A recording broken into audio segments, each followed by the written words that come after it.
Muito bem, estamos aqui para mais uma conversa com os professores da UTFPR, professora Kelly Maurinho, do Departamento de Física, e o professor Luciano, de Administração, ADM. Estamos aqui para falar sobre uma comunidade de prática. Como que surgiu isso? Então, sejam bem-vindos, professores. Obrigado. Obrigada. Então, primeiro, professora Kelly, como que surgiu esse conceito de comunidade de prática? O que é isso, para a gente poder entender um pouco mais? O conceito, ele provém de um pesquisador chamado Etienne Wenger, suíço, mais ou menos aí do final da década de 1990 até 2002. É uma construção que se deu em 3 obras dele, em parceria com uma antropóloga. E acabou-se então, por volta de 2002, aí se concretizando e se estabelecendo a ideia de comunidade de prática, e que ela engloba pessoas que têm um interesse comum, ou algum problema em comum, e também uma paixão, né? E que, através de uma interação contínua, acabam levantando possíveis soluções para esse contexto, né? E justamente essa é a ideia que nós acabamos levantando para a questão da situação do processo ensino-aprendizagem aqui na UTFPR. Ou seja, surge uma ideia de como trabalhar o processo de ensino-aprendizagem dentro de uma comunidade de prática. E como que surgiu isso aqui nessa comissão, então, professor Luciano? Qual que foi a ideia principal para formar essa comissão? A Prof. Kelly nos trouxe essa lógica científica, né, para a gente tratar de um assunto que preocupa todo mundo num primeiro momento, né? O ambiente de mudança é sempre um ambiente de ansiedade, de incertezas, e a mudança ela pode acontecer de várias formas. E uma das que a gente mais teme, na verdade, é aquela de cima para baixo, né? O tal do cumpra-se. E a ideia colou rapidamente. A proposta acho que foi apresentada para o professor Jeremy. Da engenharia mecânica, elétrica. Sim. Essas coisas sempre confundem. Que é o assessor do Lacerda e da diretoria geral para os assuntos da graduação, né? Sim. Então, a professora apresentou justamente para nos dar uma proposta diferente, uma proposta muito mais acessível, dialógica, né? Para a gente tratar essa mudança, que é a reestruturação dos currículos, a partir da necessidade de inclusão de extensão, a partir da inclusão de tecnologias de ensino-aprendizagem, né?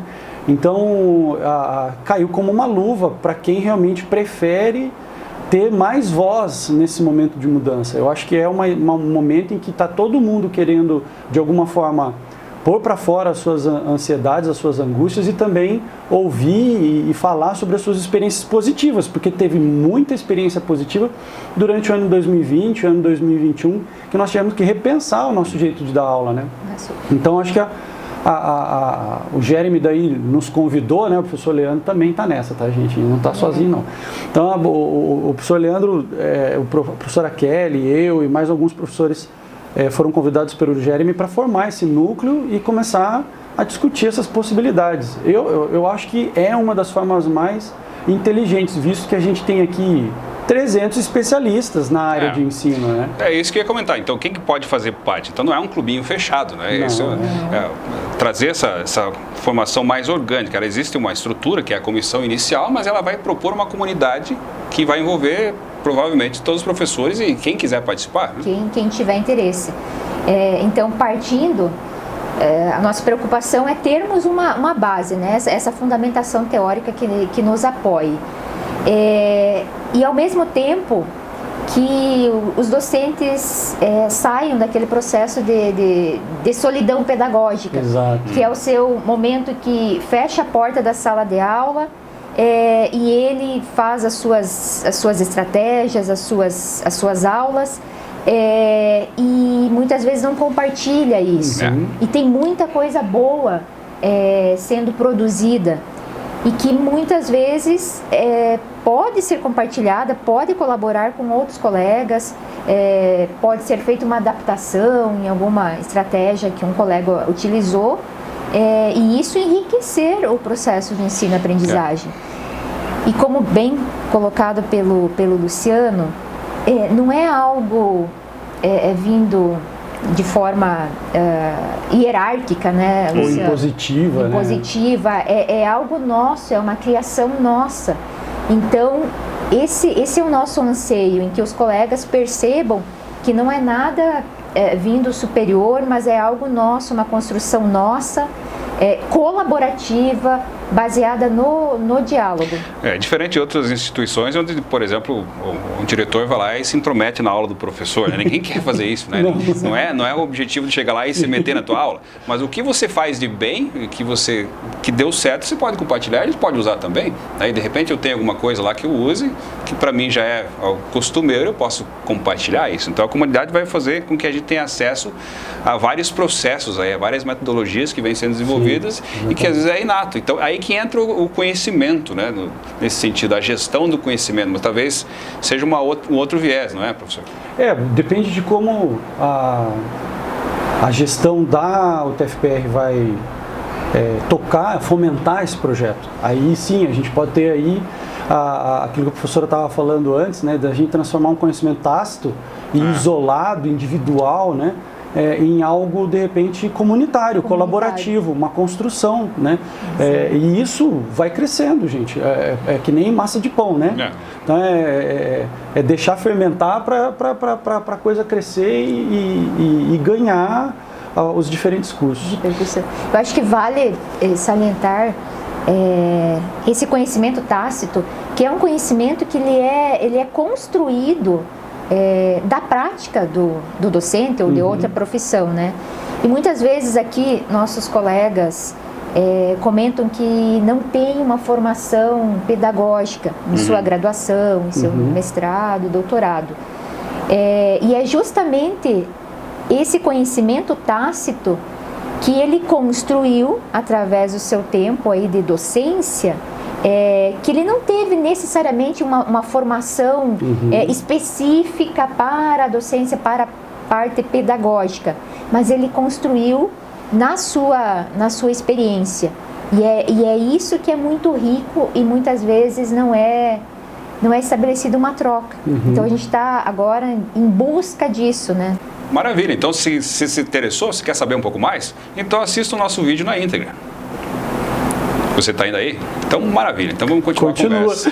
Continua a conversa. Porque é interessantíssimo isso, né? O professor trabalha, ele transforma o conhecimento tácito, aquilo que é só dele, que ele consegue, talvez não seja reproduzível, né? De uma maneira mais técnica, porque é dele, né? Cada um tem um jeito de trabalhar, exato. Mas alguns princípios podem ser compartilhados e podem ser trabalhados juntos.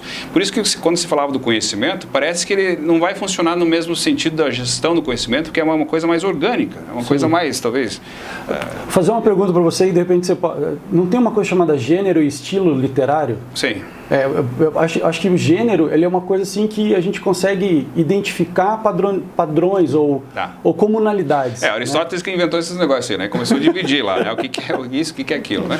Mas o estilo, segundo o Mário Quintana, é assim, o autor se vira como pode.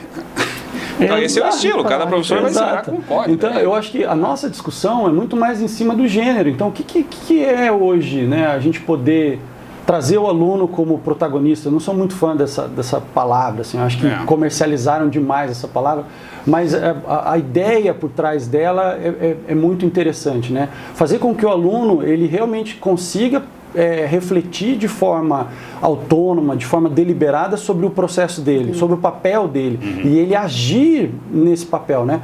Ok, para ele poder fazer isso, a gente tem que mudar um pouquinho também o nosso ser, né? O nosso posicionamento, muitas vezes, exato, né? Exatamente. Não necessariamente o estilo. Sim. O estilo a gente não interfere, não muda. O Luciano vai ser o Luciano, o Leandro vai ser o Leandro, a Kelly vai ser a Kelly. A essência, né? Exato, mas a gente consegue pensar em algumas rotinas, né? E como a Kelly falou, eu acho que a Kelly foi muito feliz quando ela trouxe as diferentes origens da nossa profissão de docente, né? A gente caiu às vezes de paraquedas direto de um mestrado e doutorado, às vezes o pessoal mais antigo ainda, né, nem precisava do doutorado, né? Então às vezes com mestrado ou com especialização já caiu aqui concursado, está fazendo carreira, não teve uma formação, ou se teve uma formação, foi uma formação pontual, né? E aí, poxa vida, vamos lá, eu vou pegar o meu caso, eu estou quase 15 anos nessa estrada e eu sou considerado calouro, né? O Leandro falou assim, tá bom, já se achou, né? né? Então, eu sou considerado calouro. Mas eu já construí uma lógica, uma rotina, né, minha. E agora vem todo esse processo de mudança e fala assim, ó, algumas coisas que você está fazendo não servem mais. Não, peraí, você está falando que eu estou fazendo coisa errada? Não, só não está chegando ao mesmo resultado. A geração é outra, as coisas mudam, né? Mudou o contexto, mudou a geração e tal. E aí aquilo começou, né, a gerar aquela angústia. Eu fico imaginando o que está passando pela cabeça do nosso departamento, né, o teu departamento. E aí volta para aquela situação que você falou, a solidão pedagógica, né? A gente está, né, o meu computador, o quadro branco, o projetor e só. Eu acho que você falou a palavra interessante, porque contexto e conteúdo são coisas diferentes. Porque é um exemplo, né? Na nossa área de letras talvez não tenha tanto, mas talvez mais administração. A pessoa faz um encontro de fim de semana, vai lá no Hotel Fazenda, lá, e no fim de semana eles aprendem um monte de coisa. E daí aquela pessoa lá do escritório que não pôde ir no treinamento no fim de semana, que gosta de conteúdo, vai perguntar, e daí, o que você aprendeu lá? Porque ela está querendo o conteúdo. Exato. Mas você viu tanta coisa que você não consegue nem dizer o que você aprendeu, porque o que mudou foi o teu contexto. Exatamente. Você consegue ver coisas de uma maneira diferente, né? Então essa comunidade de prática vai ajudar a gente a abrir a cabeça para esse sentido, né? Exato, e de uma forma aplicada, né? Então, eu escuto às vezes alguns colegas dizendo assim, Luciano, tá, mas como é que isso aqui funciona para a minha disciplina? Não sei. Eu não sou expert na sua área, eu sou expert na minha. Mas vamos discutir junto. Deixa eu te mostrar como é que é a lógica da técnica, né? Isso. E aí, de repente, você se apropria daquilo que faz sentido para você. Aquilo que não faz sentido para você, vida que segue, né? Como diz um amigo meu, a gente se encontra no refrão. A gente se encontra quando a gente conseguir produzir conjuntamente alguma coisa pelo aluno, pelo processo de ensino em si, né? E como a professora Kelly estava falando antes, né, essa solidão pedagógica, às vezes você se concentra tanto em produzir um material para você chegar lá e apresentar. Você como o centro da atenção, mas às vezes você não ajuda o aluno a desenvolver aquilo. E hoje se preocupa muito com a maneira de guardar a informação. Parece que o aluno quer gravar a aula para assistir depois. Ele não quer ver durante a aula, né? Então ele dá um jeito de, depois eu vejo esse PDF, eu vejo esse link aqui, né? Vou tirar a foto aqui, professora, da resolução aqui do quadro, depois eu vejo e tal. E algo que muitas vezes nos agonia também, porque a gente está ali presente e quer aproveitar aquele momento, aquela vivência, né? Esteja aqui comigo agora, né? Então, justamente, veja só, é uma situação, um anseio do docente, e como que a gente pode fazer com que o aluno esteja realmente comigo aqui agora na sala de aula? O colega fez assim, o Leandro fez tal coisa, deu certo? Com a minha turma... eu vou dar um exemplo da minha turma, por exemplo. Eu tenho que trabalhar poesia em língua inglesa, vai do século 16 até o 21. Se você pegar um poeta por século, já tem muita coisa para trabalhar aí, né? E às vezes você fica pensando, nossa, tanta coisa que eu vou deixar de fora. E às vezes você pensa, menos é mais. Então você pega alguma coisa, trabalha bem lá e ajuda eles a pesquisarem e desenvolverem algum material, porque o nosso aluno vai ser professor depois. Então tem que ajudar a entender a teoria, mas também a maneira que ele vai apresentar. E para que serve isso depois na tua sala? Como é que você vai trabalhar no ensino médio? E aí eles começam a dar as ideias e você deixa ele participar. Talvez essa é a palavra protagonista nesse sentido, mas ainda é alguma coisa guiada pelo professor, né? Nunca vai ter... faça o que quiser, aula livre. Né? Então, aí vem aquelas perguntas, mas e a aula expositiva? E então quer dizer que agora eu sou dispensável? Não tem nada disso. Eu acho que o nosso papel, ele continua sendo essencial, ele só está mudando um pouco algumas características, como a Kelly e você falaram.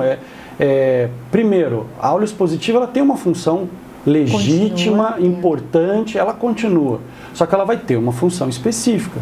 Aí, de repente, eu tenho que soltar mais as rédeas, né? Que nem teve uma galera discutindo o controle de presença, né, durante a pandemia, né? Não, tem que fazer a frequência. Calma. Vai ter um momento em que a gente vai ter que cobrar a presença. Porque tem um momento em que a gente só consegue dar aquele turbo no processo de aprendizagem, que é o que o Vygotsky chama de zona de desenvolvimento proximal. Que é quando você consegue proporcionar, estimular o aluno a não só se apropriar do conteúdo, mas ele apreender esse conteúdo na realidade dele, no contexto dele. Fazer uma transposição, né? A princípio, esse boost, né, esse turbo só acontece na interação social. Então, quando a interação social ela é o elemento mais caro, né, o elemento que vai proporcionar o maior aprendizado, presencial, volta tudo, né? A gente vai ter aí uma série de dinâmicas, atividades e tal, que a gente pode adotar, novas ou antigas. Né? Talvez entre aí a questão da competência que o aluno tem que ter? Pode ser. Aí entra a discussão da competência, a discussão de capacidades, né? Seja elas o desenvolvimento delas, né? Então aí entra, essa é uma outra discussão, ou seja, qual é a finalidade desse processo de ensino-aprendizagem? Eu posso ter como objetivo a ciência por ela mesma, a metaciência, né? Sim. Então, não necessariamente a competência é o meu objetivo principal. Na graduação, a metaciência, eu acho que ela hoje é complicada de você fazer com que o aluno aprenda por aprender, né? Conhecer por conhecer. Então, qual é a aplicação prática, né? O que a gente pode fazer para que esse aluno ele consiga usar isso depois que ele sair daqui, né? Mas ele vai seguir carreira acadêmica. Ótimo, ótimo. Então esse aluno que a gente sabe que vai ter perfil para seguir carreira acadêmica, a gente pode pensar em competências acadêmicas, né? E mesmo assim, caso não venha a seguindo na área profissional liberal, ele vai necessitar também, talvez não as mesmas competências, mas algo similar. Exato. E hoje em dia o que tanto se é abordado, a questão do trabalho em equipe, que os profissionais precisam também saber lidar com os seus pares, né? E não aquele mundinho isolado lá, né?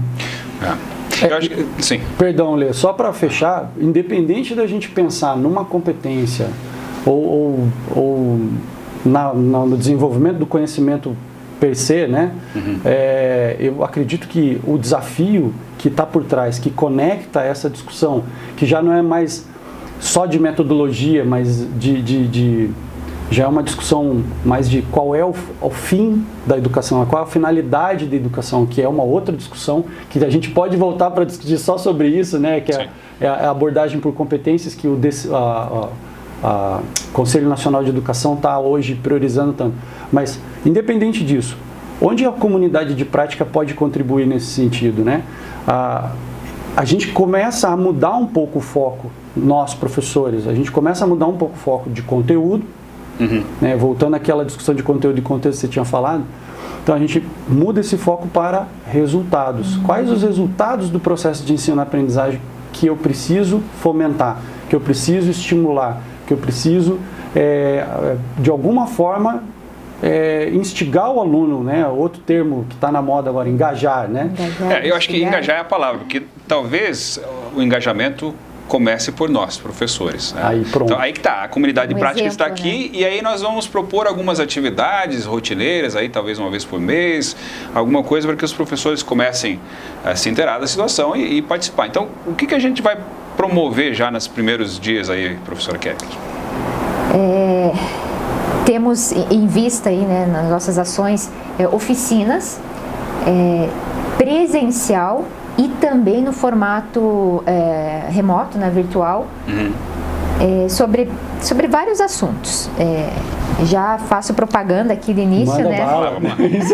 Sobre mapas conceituais, Opa! que é um recurso multifuncional.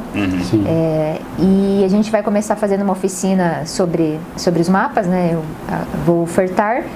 E também, para quem não pode participar no formato presencial, iremos fazer ele de forma também a ser possível acessar no Moodle, em que nós faremos uma página da COP no Moodle. E lá, então, terá essas possibilidades aí de pesquisa desse material. Mas a preocupação também não o material pelo material, né, Luciano? Que nós debatemos isso.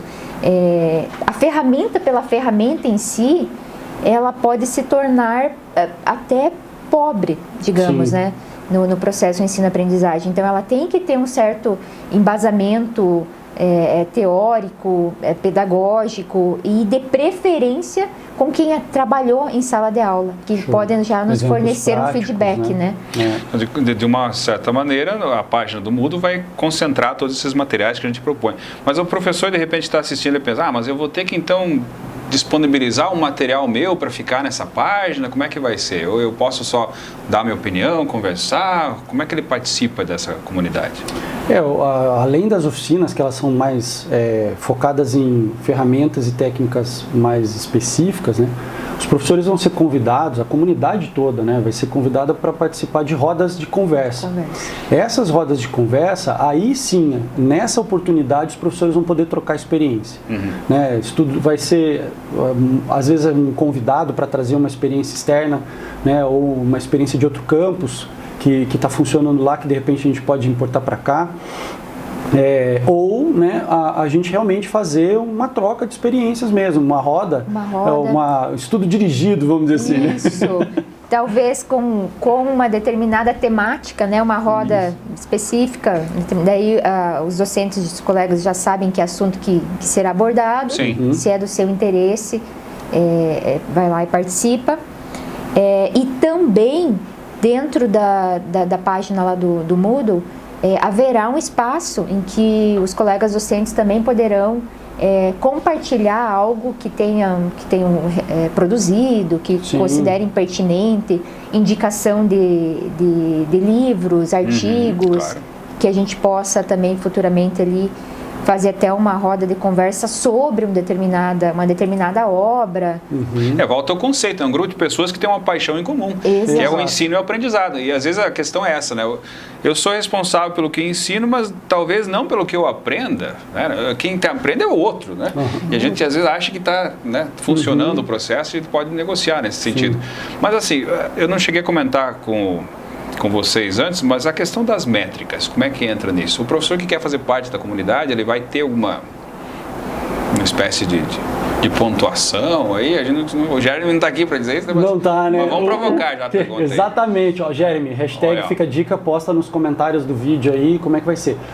O que a gente sabe, né, até o momento, as métricas estão sendo todas revisadas, né? Elas estão sendo revistas e muito dessa preocupação que a gente está tendo, que não se mede em carga horária, está passando nas discussões da Prograde, né, da Pró-Reitoria. Então, existe uma discussão grande em como a gente pode trazer essas questões que são um pouco mais subjetivas, que a gente faz fora do horário de aula, né, mas que são tão importantes, às vezes mais importantes do que o que acontece. Eu comparo muito com a sala de aula com pit stop de Fórmula 1, né? Para que o momento sala de aula aconteça legal, né, minimamente controlado, você imagina a quantidade de treino, a quantidade de preparo, a quantidade de planejamento, a quantidade de afiar o machado, né? Afiar o machado. Perfeito. Então, acho que o que dá para dizer hoje é que existe essa preocupação num horizonte de curto prazo, porque a gente está falando desse grupo que está na gestão agora, que já tem 2 anos. Então, em tese, eles têm 2 anos para mudar isso, para valorizar esse esforço que a gente está fazendo. Mas, independente das mudanças lá na questão política e estratégica da organização, eu acredito que o Jeremy vai poder produzir certificados para a gente. E esses certificados, com certeza, tanto das oficinas como das rodas de conversa que a gente está preparando, vão contar pontos. E provavelmente surjam ideias para gerar talvez novos projetos de extensão, alguma coisa, né? Talvez a palavra não seja essa, mas a interdisciplinaridade ou a intradisciplinaridade acaba acontecendo naturalmente, é uma coisa mais orgânica, né? Por que a gente não faz isso, né? Juntar física lá com elétrica, vamos estudar esse mesmo conceito aqui, vamos trabalhar de repente letras com mecânica, deve ter alguma coisa em comum que a gente pode trabalhar. Isso seja de interesse não só para os professores, para o curso, para o conhecimento, mas para os alunos também. E acaba gerando mais horas para eles, mais material, né? Você tocou um ponto fundamental. Eu acho que todo o esforço que o grupo que começar a aderir à comunidade, né, ele tem que pensar nos desafios que a gente está tendo hoje em dia. Quais são esses desafios, né? O mais eminente por uma questão legal é a curricularização da extensão, né? Mas isso é só um dos 3 pés, né? E eu nem diria que são só 3 pés, acho que tem bem mais aí, mas tudo bem. Então, mas a hibridização. Então, vai fazer oficina sobre mapas mentais, de que forma a gente aí discutir isso num processo de hibridização, vai fazer uma roda de conversa sobre currículo baseado em competências, de que forma isso contribui para extensão, para hibridização, para internacionalização, para sustentabilidade, né, que são os pilares da UTFPR. Então eu acho que a gente tem em mente os desafios que a gente tem dentro e fora da sala de aula, que são essas questões que estão passando agora os núcleos docentes estruturantes na reestruturação curricular, né? Então, eu acho que a gente vem para ajudar a trazer subsídio. Mas pode acontecer uma coisa, talvez, um efeito contrário, porque assim, quando nós nos encontramos com os nossos professores, sempre surgem novas ideias. Nossa, que legal, podia trabalhar aquilo, mas ao mesmo tempo que você fica encantado com possibilidades novas, você não vou ter tempo. Como é que eu vou fazer? É mais coisa para fazer, eu já tenho tanto para fazer, né? Então, é um perigo isso, pode ser, mas é um bom perigo a ser administrado, né? Uma coisa que a gente discutiu, eu não lembro se foi naquela reunião que a gente estava pensando nas rodas de conversa, ou se foi numa outra comissão, Lê, querendo ou não, a gente precisa ter algumas metas, alguns focos. O resultado, como você falou, né? Tem que ter. Exato, porque assim a gente consegue ter sinergia. Né? As boas ideias, elas têm uma questão, qual é o conceito de inovação, né? O conceito de inovação é ele ter atender uma demanda. Né? Ele ter mercado, entre aspas, né? Vamos usar uma terminologia da minha área aqui, só para ficar mais fácil, tá? Sim. Mas a inovação ela tem que ter mercado. Se ela não tem mercado, ela é só uma invenção. Então, vamos trazer isso para a questão das nossas boas ideias, que nos carregam tanto de atividades no dia a dia, né? O pessoal acha que é só sala de aula. Tá errado, hein? Então, você não tem como guardar enxada no paiol, como os antigos faziam, né? Exato. Você chega em casa, teu trabalho está na tua cabeça. Exatamente. Você não descansa nunca. Né? Exatamente. Então, assim, se a gente conseguir definir algumas áreas temáticas, priorizar algumas questões, a gente começa... isso é uma boa ideia. Vamos deixar anotado na base lá, na nossa página da comunidade, alguma coisa assim, ou em outra base de conhecimento, e depois a gente resgata quando essa ideia tiver o foco institucional, tiver um foco no campus, tiver um foco no nosso departamento. Mas aí vai tolir a liberdade do professor. Eu acho que não é isso, é realmente buscar sinergia. Sim. Se a gente tem um objetivo comum, nem que seja dentro do departamento, né? Cada departamento tem o seu objetivo comum, ou o campus tem um objetivo comum, ou tem uma área temática de interesse, a gente consegue direcionar melhor os esforços, os editais, os recursos pessoais, e aí a gente consegue dizer não mais fácil para as coisas. Olha, a ideia é ótima, mas vamos deixar isso para o ano que vem, Sim. porque esse ano a gente tem outra prioridade. Isso é uma visão da gestão do conhecimento também, né? É uma visão gerencial. O quanto isso pode acontecer na gestão pública? Vai da gente decidir, né? Se a gente vai adotar essas práticas ou não, numa discussão em comunidade, colaborativa. Né? Dialógica. Exatamente. Exatamente. Maravilha. É isso aí, pessoal. Então, são todos convidados a fazer parte dessa comunidade prática. Em breve vocês terão mais acesso a informações. Nós vamos disponibilizar aí pelo e-mail da instituição. E vai ter a nossa página no Moodle. Né? E aos poucos nós vamos delineando organicamente como é que isso vai surgir. Né? Porque não existe um cronograma, né, inicial, mas na verdade a sinergia é o que vai dar conta. Que vai, exatamente. Definir aí muitas coisas nos caminhos. Exatamente. Exato. É a massa que vai crescer agora para produzir resultados. Se não crescer a massa, o resultado vai ser proporcional. Então, né? Vamos participar. É isso aí. Beleza, pessoal. Abraço. Um abração, gente.